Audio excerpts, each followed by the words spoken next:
मत्स्यजोगचे सरपंच संतोष देशमुख यांच्या हत्येच्या 2 महिन्याच्या कालावधीनंतर त्यांच्या हत्येचे काही फोटो समोर आले आहेत। या फोटोनंतर संपूर्ण महाराष्ट्रात रोष व्यक्त केला जातोय। अशातच शिंदेंच्या शिवसेनेकडून आज ठाण्यातील टेंभीनाका परिसरामध्ये वाल्मिकी कराडचा पुतळा दहन करीत निषेध आंदोलन करण्यात आलं। अत्यंत क्रूरपणे ही हत्या करण्यात आली आहे। जर आम्ही त्याला न्याय देऊ शकत नाही तर त्या माणसाला मोकाट सोडत असू तर ही सत्ता काही कामाची नाही असं यावेळी म्हटलं गेलं। तसेच भर चौकात त्याला फाशी द्या अशी ही मागणी यावेळी शिवसेनेच्या वतीने करण्यात आली। यावेळी शिवसेना ठाणे जिल्हा प्रमुख व खासदार नरेश म्हस्के यांच्या नेतृत्वाखाली सदर आंदोलन करण्यात आलं।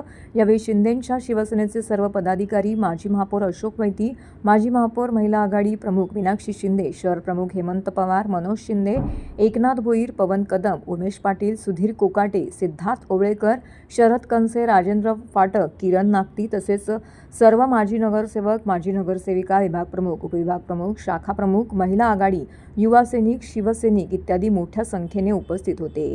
या निषेध आंदोलनादरम्यान यावेळी वाल्मिकी कराडचा पुतळा यावेळी दहन करीत हे आंदोलन करण्यात आलं। तर संतोष देशमुख यांच्या हत्येतील आरोपींना फाशीची शिक्षा द्या अशी तीव्र मागणीही करण्यात आली। तर संतोष देशमुख यांच्या कुटुंबियांच्या पाठीशी शिवसेना असल्याचं देखील यावेळी खासदार नरेश म्हस्के यांनी म्हटलं।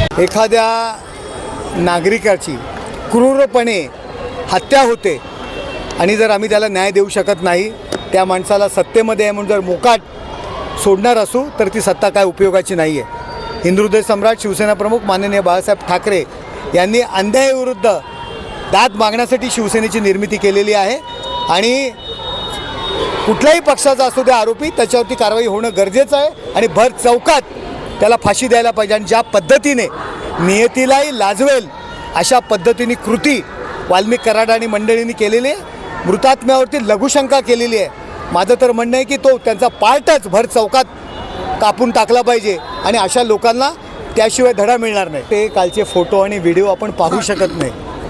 कित्येक अँकर, कित्येक माध्यमांचे जे निवेदक रडलेले आहेत, मी सुद्धा आज सकाळी ते जे सर्व पाहिलं, माझ्याही डोळ्यातनं अश्रू आलं, प्रत्येक माणसाच्या डोळ्यातनं अश्रू आला।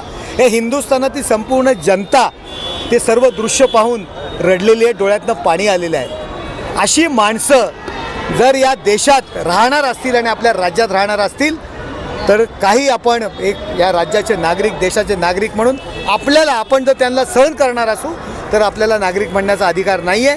त्यांच्यावरती तशाच पद्धतीने, क्रूर पद्धतीने त्यांना शिक्षा होणं गरजेचं आहे। धनंजय मुंडे यांनी राजीनामा दिलेला आहे, तो विषय वेगळा आहे।